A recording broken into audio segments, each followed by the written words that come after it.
Hello, everybody. Frankie Day here for Frankie Day Models. Okay, fellas, for the end of the week, this Friday, I have for you video 3 for my fall build of the 1/32 scale Trumpeter A-10 Warthog or Thunderbolt 2. Okay, I progressed a long way since the last video I made. Right now, the aircraft was constructed almost in its entirety, with the exception of the TU-5 bypass General Electric motors installation, and the motor pack needs to be installed on the aft empennage of the fuselage, and a couple other parts on the fuselage need to be addressed and done, and a little sanding beneath the wings, and this thing is ready for pre-shading and a dusting, which will serve as a good primer. Because I don't want to prime this thing because the surface detail of this thing is very fine, and I'm afraid if I put a good coat of primer on this thing, it'll actually obscure, and not only obscure, it'll actually take out most of the detail so that the washes will not flow evenly into the recessed paneling that's incorporated in this kit. In other words, the recessed paneling kit is excellent, from what I can see. It's very low relief and fine, but it's quite acceptable for washes, so that's why I don't want to even go by applying a nice coat of primer. Okay, enough said. Perhaps I talk too much. I'm getting a lot of video guys say Frank, you waffle too much and stuff. That's me. I'm like me and Gary Brinker are the same thing. We like to talk and express things. That's part about Molly. We just want to go right to the point and that's it, and no explanation involved. It's not my style. Frankie Day style is my style. Okay, that's out of the way. We're going to take the camera and we'll swing down and take a look at this beautiful oversized Warthog right here I got. Mean nastiness right here. There she is, fellas. Now, as you can see thus far, I've got the wings on. I used 5 minutes epoxy on the wings. I made 30 minutes epoxy. Made sure in there. Now, the top wings of the wing roots are very nicely. They fit very good. It needs no adjusting such as putty work. But I sanded down. We use the wet sandpaper sticks and sanded down the seams, as you can see, on top of the fuselage. Not very much filler. Not very much at all. Just around those areas right here. Because when I guess I should have slowed down gluing these fuselage halves right here, because when I was lining up the fuselage halves, they're very flush. So I guess they get out of misalignment somehow. So therefore, they had a little sanding, a little filler, no big deal. It's probably highly recommended in this kit. So all kits not 100% no filler, and some are. Okay, now I'm going to turn it on her back. Right inside here, there's a little gap right there by the fillet. Where the bottom of this wing here, it fits flush in this fillet. And that's a little fillet right there. Starters, I started, well, I'm going to put the sheet styrene in there. But I looked at it, it's not that deep. So I went one step better. What's better than styrene and glue, right, guys? I got some sprue glue right here. I made this a long time ago. This stuff lasts a long time. When it starts to thin down, just add more sprue to it, and just builds itself up. So I had sprue glue inside there. Right now, these wet and dried sanded. Then I'm going to probably touch up with a little filler, not very much. May not need none at all. On the carriage, it's very strong. This is the kit's landing gear, guys. It's very strong. I bopped this thing 3 times already by accident. It did not break or hurt it at all. The landing gear is very strong. It'll take the weight of this plane. This whole nose section is all weighted down, so it can actually weigh down on its nose without putting a pogo back there. So I'm going to hang this bad boy up anyway when I get done with it. I didn't glue down the nose wheel yet. I just fit it in there to see how it fits. I always fit parts first. Fuselage has all been sanded down perfectly right here. You see how I patched the fillers and I sanded it down with wet dry sandpaper. I gotta add more pylons right here. And I got a few more parts I gotta put on here. That gotta be put on here before I get ready for the pre-shading. So I got that much done. These are all movable right here.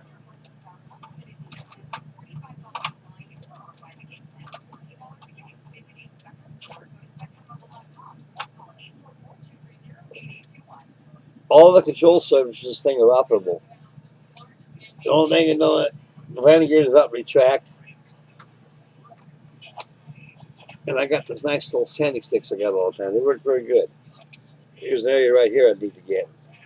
I see the shadow right there. That's what I like about light, guys. This light really, it shows, you can see where the seams are at. It's out already. It's gone. Beautiful. That's all it took. I'm happy.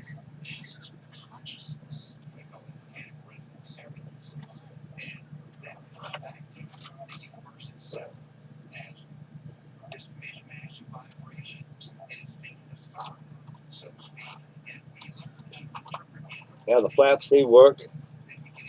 They come down.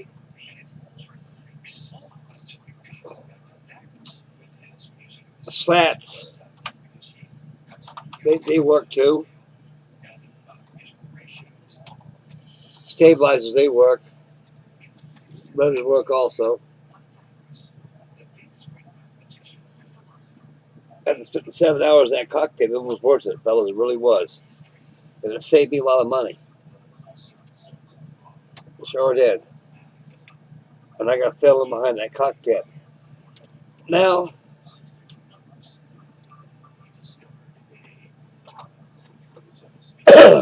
pros and cons. Again, cons first. If you need interior work done on this thing, it requires plastic surgery. You're going to have to get yourself a real sharp number 11 blade and cut out these little panels right there where you can see where you can put your ammo panels there, with an inspection panels for your ammo, where you can service your GU8 weapons system. Your gun belt, all your feed belts in there, and of course there's aftermarket parts that'll supersede all these correctional plastic surgery tasks that'll be done to add more detail to this thing. I think Trumpeter more or less knew that there will be aftermarket companies out there. See, that's what it is, guys. All these aftermarket companies come to view and get Trumpeter and these guys that build these big old huge 1/32 scale colossal size kits. And they lay stuff out knowing that you're going to go buy the stuff anyway to put it in the airplane. And it's less work for them to worry about. They just give you the airplane, SOB, straight out of the box, paint it, hang it up, throw it out the window, whatever you want to do. But all these companies are pretty well spoiled by us modelers, knowing that we will go out and get more aftermarket parts because they will not be satisfied with what they get out of this box. But to me, it's always a challenge getting around that, and the best challenge I've ever did, which was no challenge at all to do is take reference, and that's what research is all about. And the best research tool we got in the world is our PC at the house. We can be able to do special research on our plane. Now, I went down and downloaded a bunch of pictures of this thing. I got online. I don't know what website it's at. As soon as I find it, I'll post the link on the next video of this thing.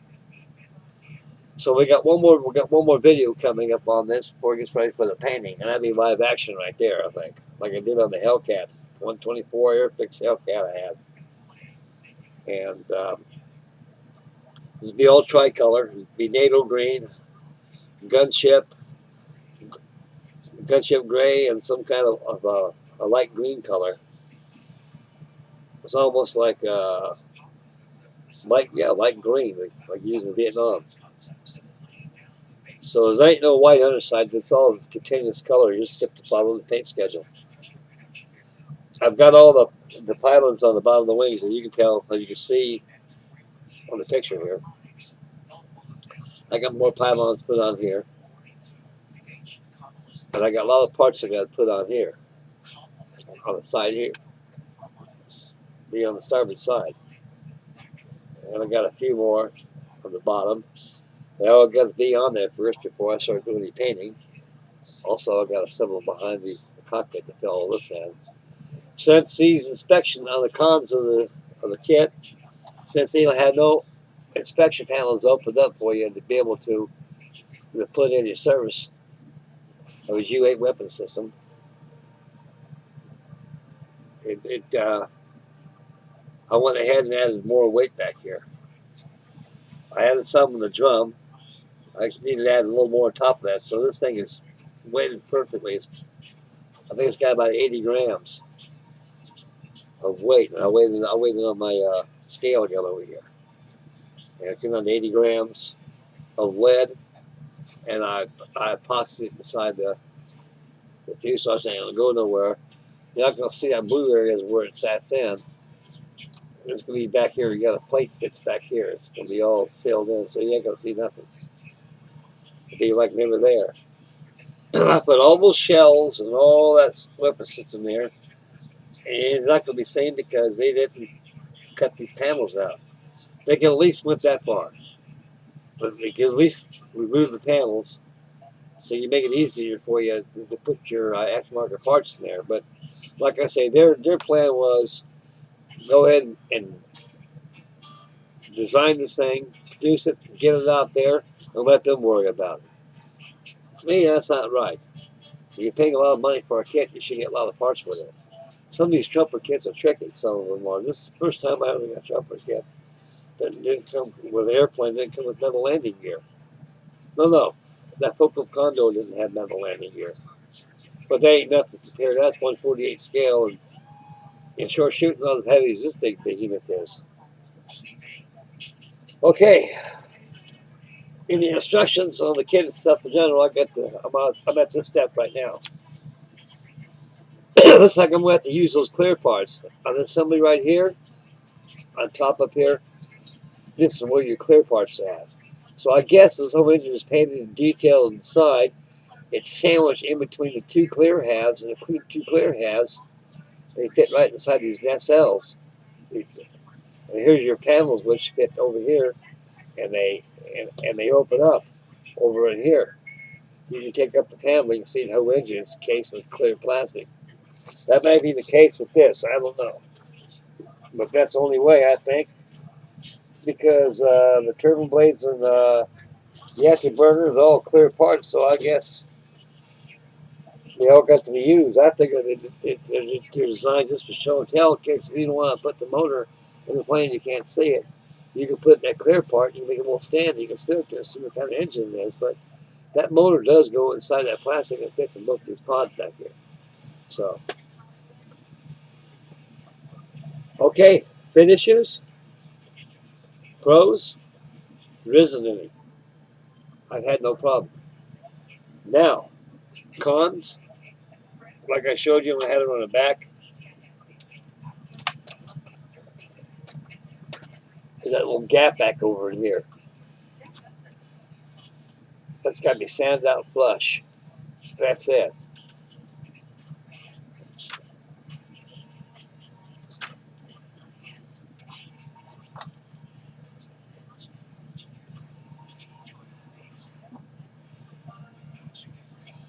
In other words, it's a fine looking airplane. I like this A-10. I like the way it's built. It's straight wing, it has no camper to it. It sure has a lot of operating features, a lot of flaps, slats. It's just a big, mean piece of nastiness. An early design came into a mainstay. I can't see these people getting rid of these things too soon. With the damage these things can do, I just can't see them not using this anymore. And maybe these things are Maybe these A-10s are obsolete nowadays. I don't know. Anybody up there is pretty keen on modern day aircraft such as this A-10 right here. Please post a comment on it. Let me know that these things are still operational.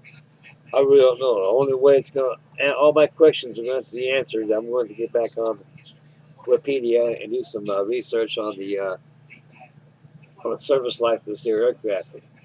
Like I say, the way it's built, the way it's designed, and the damage that it can deploy, I don't see it getting out of service too near soon. I don't see it going anywhere too soon. But in the combat. So, oh yeah, I've got the sand that we're letting that sell. That's okay. I get that tonight. So we're gonna know that. I looked at it right now. Right over here, we got a little bit of filler right here. Need to sand it.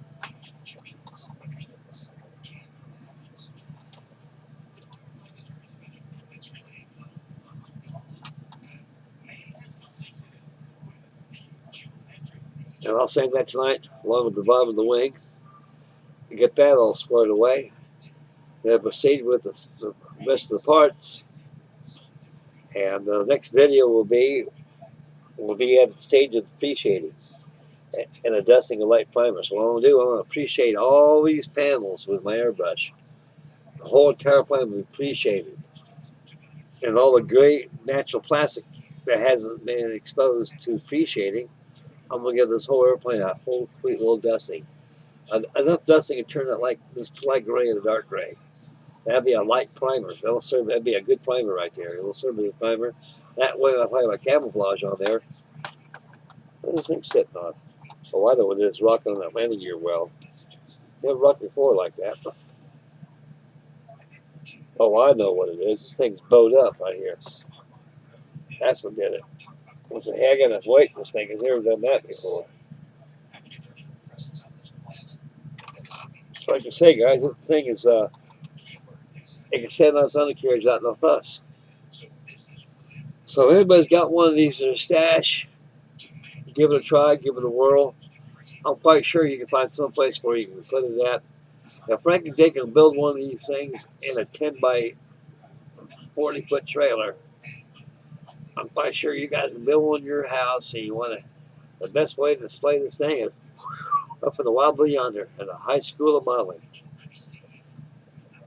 Right now, I got clouded skies inside this area right here. I like it. It reminds me at my old house.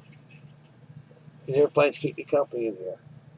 Okay, I'm going to bring a video up yours truly, and we're going to close the video and discuss what I'll be doing. I get something like to work on jet aircraft and stuff, and especially Navy aircraft. I got an A6 intruders, and I think it's an A6. Yeah, I think it is. That's a prowler, almost like that of an intruder. That's an Airfix 148 scale kit. I've been debating about working on that or not. So I got a lot of stuff, but I'm going to finish this bad boy. But right now, it's coming together quite well for me, and I should have this thing done probably by next week sometime.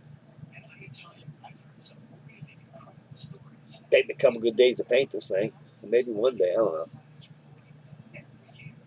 I'm not going to add no mask or no worms. I'm going to do it freehand. I'm real good with my freehand. My hand is steady as they come. Okay. I saw this on eBay. One of my commenters, my subscribers, was right. $253 for the kit and $20 shipping.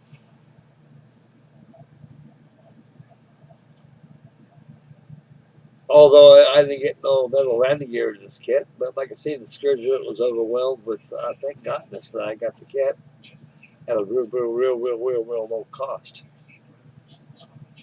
So I can't complain there. I got no business to complain. I'm pretty happy camper. It's almost built now. Just needs to put a little more parts on it, get appreciated, and get it ready to paint, final reveal, and off she goes. I'm gonna have her dangling right up there. That'd be a good spot. It's that section no one can no one gets near it. I got spots around here. So I'm gonna probably tomorrow, Saturday, when I get off work tomorrow, I'm going to get these TU5 bypass General Electric motors, which is built in Middletown, Ohio, and get those all painted. I think a wonderful looking resin engines they give you. I imagine these resin engines are probably about $20 for two of them. If you bought them from an aftermarket supplier. See, this stuff like this, these companies, they go, why should we put all this detail in this thing? And they're not going to use it anyway. We're going to get this stuff. They're going to tear the plane up anyway and put this stuff into it. And they say, just go ahead, design the model, get it out there. Let them worry about it. But give a complete kit so they can build it out of the box and be satisfied. And they want to do anything else with it, let them do what they want. That's the attitude these companies got nowadays. In my personal opinion and overview towards these manufacturers, they got way too many of them nowadays. They got way too many manufacturers. Way too many. Too much selections to choose from. And too much money, too. Okay. Next video will be video 4. It'll be at the stage when things appreciated in a primer dusting. It'll have live action on the getting their clothes on. And I'll make a selection of what kind of armament I'll be using. I was thinking about using those Phoenix vessels right there. They look pretty cool.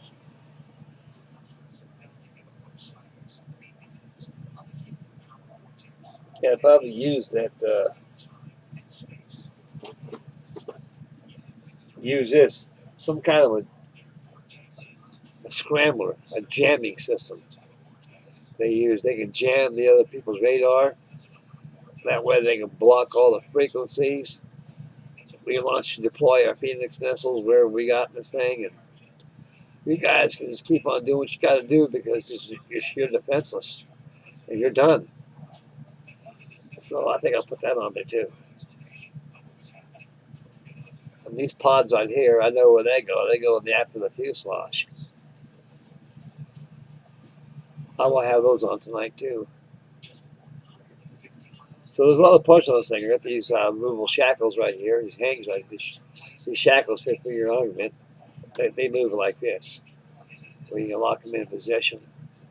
Yeah. So I got a couple good days of piecing this thing together pretty good and getting it ready for printing and finish up the build of the colors.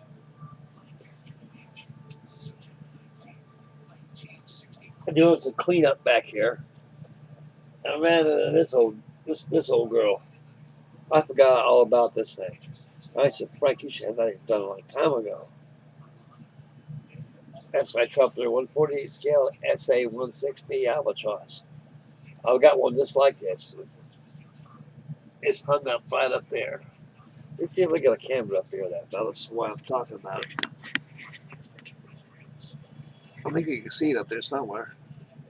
Yeah, right in front of that Damon right there. You can see the undercarriage right there. Right there.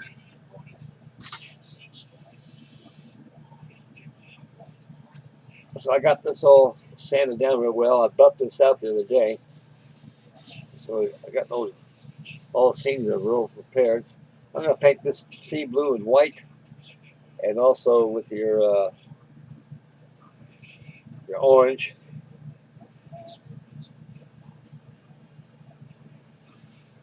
Orange insignia units in there for sea for rescue notifications on there, what do they call it?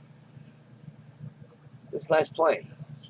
Got the cockpit all detailed out. Real nice detail. It's plastic. Just mask the plastic. All you got to do is just mask the windows. And you can stand right here very gently here without fearing a scratch up the windows. I like stuff like that. Now, the landing gear in this thing is metal. This is all metal. That's what I was really hoping on this Trumpeter. Like I say, this is the second of the Trumpeter's kits I ever bought in the aircraft series that incorporate a metal landing gear. From what I found out about the kit, this thing's the first release. But the other ones, they decided to go out and put the landing gear on it. But models generally, even like this here, should have real strong undercarriage. But this is amazingly strong. It really is. I don't want to put it to the test, see how strong it is to a point where it'll break, but so far it's been bopped already. I bopped it 4 times by accident. Not really hard bops, just a little like that, not very much. And it's strong. I felt the axles like that, the oleos. They're very strong. So you just have to be careful with don't break them, guys. You can use them. Okay, that's about all I got shaking. And yeah, that's about all I got going on. So I'm way behind Firehouse Friday. I'm way behind that fire engine. But I will have enough Firehouse Friday coming up eventually. I mean, will come. It'll come. I haven't given up that fire truck yet. I've been too busy working on the ships and working on this and stuff, and keeps you going. It keeps you guys going too. Okay.